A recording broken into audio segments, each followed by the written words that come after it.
Bonjour, aujourd'hui j'ai envie de te parler des relations que l'on maintient au prix de notre propre bien-être. Parfois c'est pas une question de sentiment, c'est une question de comportement. On peut aimer très très fort une personne, avoir un lien très très fort avec quelqu'un qui soit amical, familial ou amoureux, mais cette personne-là n'a pas un comportement, je dis bien un comportement qui nous rend heureux en fait.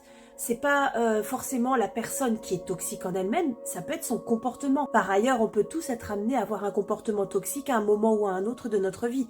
Ça ne remet pas en cause la personne que l'on est. Donc c'est pas parce qu'on éprouve quelque chose de très très fort, parce qu'on a un lien très fort avec quelqu'un, qu'on doit abandonner sa propre paix intérieure pour maintenir ce lien à tout prix avec cette personne-là. Parfois s'aimer ça suffit pas.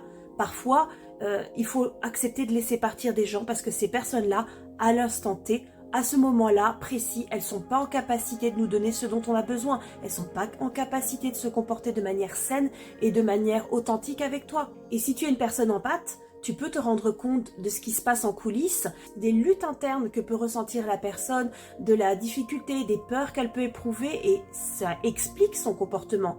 Je dis bien ça l'explique, mais ça ne le justifie pas. C'est pas parce qu'une personne est en souffrance et que ça cause un comportement toxique que tu dois l'accepter pour autant. C'est pas parce que toi tu es capable de voir ce que les autres ne voient pas dans cette personne, c'est pas parce que toi tu es capable de voir le potentiel de cette personne que tu dois t'abandonner toi-même. Tu dois rester ta priorité quoi qu'il arrive. Ta paix intérieure est plus importante.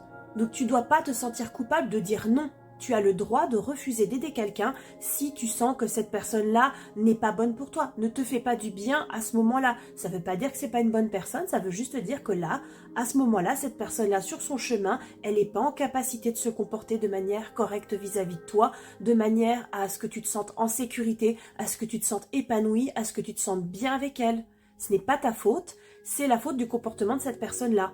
Donc c'est sa responsabilité, ça lui appartient de choisir ou non de modifier son comportement pour te rencontrer à mi-chemin et pouvoir avoir une communication saine, établir des compromis.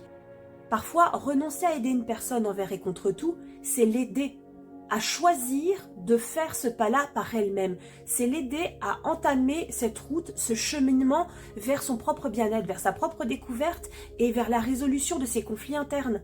En fait, en ne l'aidant pas, finalement, tu l'aides à grandir par elle-même. Tu lui montres le chemin vers son accomplissement intérieur.